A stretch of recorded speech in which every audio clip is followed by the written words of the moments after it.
शरचन्द्रभालं महादैत्यकालं नभोनीलकायं दुरावारमायं सुपद्मासहायं भजेऽहम्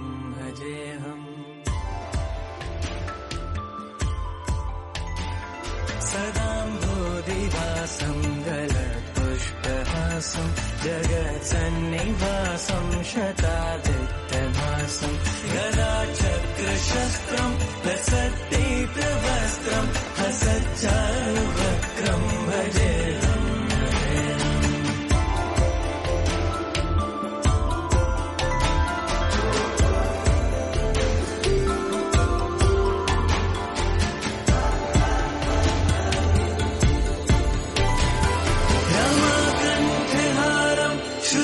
श्रुतिव्रातसारं जलान्तर्विहारं धारावारहारं चिदानन्दरूपं मनोज्ञस्वरूपं धृतानेकरूपं भजेऽहम्